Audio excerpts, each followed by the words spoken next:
ইমোতে video call record করতে গেলে সে ভিডিও কলটি কালো হয়ে যায়। এই সমস্যা কিভাবে সমাধান করবেন? দেখুন, আমি যেগুলো দেখিয়ে দিচ্ছি এগুলো সমস্যা যদি আপনার ইমোতে থেকে থাকে, আপনি কখনো ইমো ভিডিও কল রেকর্ড করতে পারবেন না। আপনার ইমোতে ভিডিও কল রেকর্ড করতে গেলে ভিডিও কলটি কালো হয়ে যাবে। তাই এগুলোর সমস্যার সমাধান কিভাবে করবেন এই ভিডিওটির মাধ্যমে আপনারা খুব সহজে জানতে পারবেন। আর আপনারা যারা দুজনের কথা সহ ইমোতে ভিডিও কল রেকর্ড করতে চাচ্ছেন, সেই ভিডিওটি আমার চ্যানেলে আপলোড করা আছে, আপনারা চাইলে দেখে নিতে পারেন। আর এই ভিডিওটিতে আমি আপনাদের দেখাবো কিভাবে আপনাদের ইমোতে ভিডিও কল রেকর্ড কালো হয়ে যাওয়ার সমস্যার সমাধান করবেন। তো মূল ভিডিওতে যাওয়ার আগে ছোট্ট একটা অনুরোধ করব, ভিডিওটিতে একটি লাইক দিয়ে দিবেন আর চ্যানেলে নতুন এসে থাকলে চ্যানেলটিকে সাবস্ক্রাইব করে সাথেই থাকবেন। তাহলে চলুন সম্পূর্ণ ভিডিওটি মনোযোগ সহকারে দেখতে থাকুন। সেজন্য সর্বপ্রথম আপনারা ইমো অ্যাপ্লিকেশনটি ওপেন করে নেবেন। আপনারা ইমো অ্যাপ্লিকেশনটি ওপেন করে নিলে উপরে এখানে আপনারা প্রোফাইল আইকন পেয়ে যাবেন। আপনারা এখান থেকে প্রোফাইল আইকনে ট্যাপ করবেন। তাহলে এখানে আপনারা একটা অপশন পেয়ে যাবেন, সিকিউরিটি অ্যান্ড প্রাইভেসি অপশন। আপনারা এখান থেকে সিকিউরিটি অ্যান্ড প্রাইভেসি অপশনে ট্যাপ করবেন। সিকিউরিটি অ্যান্ড প্রাইভেসি অপশানে ট্যাপ করলে এরকম ইন্টারফেসে নিয়ে আসবে। এখন প্রথমে আপনারা সিকিউরিটি অ্যান্ড প্রাইভেসি অপশানের এখানে প্রথমে ভিউ অপশন দেখতে পাবেন। আপনারা একটাতে ভিউ অপশন এখানে ট্যাপ করবেন। এখানে ট্যাপ করলে এরকম ইন্টারফেসে নিয়ে আসবে। এখন আপনারা প্রথমে দেখতে পাচ্ছেন ব্লক স্ক্রিনশট ফর কল, এই যে অপশনটি অ্যানেবল বাটনটি এটা আছে, অ্যানেবল করা আছে, এখানে আপনারা ট্যাপ করবেন। এখানে থেকে এটা যদি অ্যানেবল বাটনটি এখান থেকে অন করা থাকে তাহলে এখান থেকে কিন্তু আপনাকে অবশ্যই অফ করে রাখতে হবে।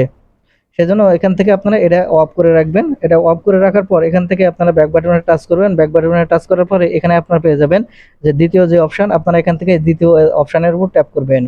এখানে দেখতে পাচ্ছেন এই যে অ্যানেবল বাটন এখানে অন করা আছে। আপনারা এখান থেকে যে কাজটি করবেন, এখান থেকে এই অ্যানেবল বাটনটি অবশ্যই এখান থেকে অফ করে রাখবেন। তারপরে আপনারা যে 3 নম্বরে যে অপশন দেখতে পাবেন, আপনারা এখানে 3 নম্বর অপশনে ট্যাপ করবেন। 3 নম্বর অপশনে ট্যাপ করলেই এখান থেকেও অ্যানেবল বাটন আপনারা অবশ্যই এখান থেকে অফ করে নেবেন। সেজন্য আমি এখান থেকে 3 নম্বর অপশনে ট্যাপ করতেছি। ট্যাপ করার পর দেখতে পাচ্ছেন এই অ্যানেবল বাটন কিন্তু এখানে অফ করা আছে। আপনারা যদি এরকম অন করা থাকে তাহলে আপনারা অবশ্যই এখান থেকে অফ করে নেবেন। তারপরে আপনারা যে লাস্টের যে অপশনটি দেখতে পাচ্ছেন এটার উপর আপনারা ট্যাপ করবেন। এটার উপর ট্যাপ করার পর দেখতে পাচ্ছেন আমার এখানে অফ করা আছে। আপনার যদি কোনো রকমভাবে এখানে অন করা থাকে তাহলে আপনাকে যে কাজটি করবে এখান থেকে অফ করে নিতে হবে। অফ করে নেওয়ার পর নিচে আপনারা দেখতে পাবেন এনেবল প্রাইভেসি মোড যে বাটন, আপনারা এখান থেকে এই বাটনের উপর ট্যাপ করবেন। আপনারা এই এনেবল প্রাইভেসি মোড এই বাটনের উপর ট্যাপ করলে আপনারা নিচে যে দেখতে পাবেন একটি হচ্ছে এখানে দেখতে পাচ্ছেন পাওয়ার অফ অন বাটন দেখতে পাচ্ছেন, এরকম এখানে থেকে এই অফ অন বাটনে ক্লিক করবেন। ক্লিক করলে আপনারা যদি এরকম এরকম কালার দেখতে পারেন তাহলে আপনারা বুঝবেন যে আপনার এই প্রাইভেসি মোডটি অন হয়ে আছে, ডিজেবল হয়ে এনেবল হয়ে আছে। এখানে ডিজেবল করার জন্য আপনারা যে কাজটি করবেন এখান থেকে যে পাওয়ার বাটন আবার দেখতে পাবেন, এই পাওয়ার বাটনের উপর ট্যাপ করবেন। তাহলে এখানে আপনারা দেখতে পাচ্ছেন এখানে সবগুলো এই ব্লক স্ক্রিনশট ফর কল এটা শুধু অন আছে, তাছাড়া বাদ বাকি এগুলো সবগুলো কিন্তু অফ আছে। দেখেন এখানে আপনারা দেখতে পাচ্ছেন। এখন আপনারা যে কাজটি করবেন, হ্যাঁ এখানে আপনারা দেখতে পাচ্ছেন এই এটা শুধু অন আছে, তাছাড়া বাদ বাকিগুলো সব অফ আছে। আর এখন আপনারা যে কাজটি করবেন আই এগ্রি বাটন দেখতে পাবেন, এখানে আই এগ্রিতে আপনারা ট্যাপ করে দিবেন। এখানে ট্যাপ করা হয়ে গেলে আপনারা ব্যাক বাটনে ক্লিক করে আসলে এখানে আপনারা পেয়ে যাবেন কল অ্যান্ড চ্যাট প্রাইভেসি।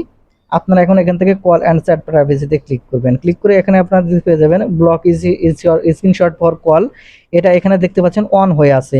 আপনাকে যে কাজটি করতে হবে এখান থেকে আপনাকে অবশ্যই অফ করে নিতে হবে। তারপর এখানে দেখতে পাবেন প্রাইভেসি চ্যাট, এই প্রাইভেসি চ্যাট এই অপশানে ট্যাপ করার পর এখানে যদি আপনি দেখতে পারেন কারণ নাম বা কিছু দেওয়া আছে তাহলে সেটা কিন্তু আপনাকে ডিজেবল করে নিতে হবে। আর সবসময় একটি কথা মনে রাখতে হবে, আপনি যার ভিডিও কলটি রেকর্ড করতে চাচ্ছেন তার ভিডিও তার ইমোতে যদি এরকম সমস্যা থেকে থাকে তাহলে তার ইমোতে থেকেও কিন্তু এই সমস্যার সমাধান করে নিতে হবে। তাহলে কিন্তু আপনি কেবল ইমোতে ভিডিও কল রেকর্ড করতে পারবেন। আশা করি বুঝতে পেরেছেন।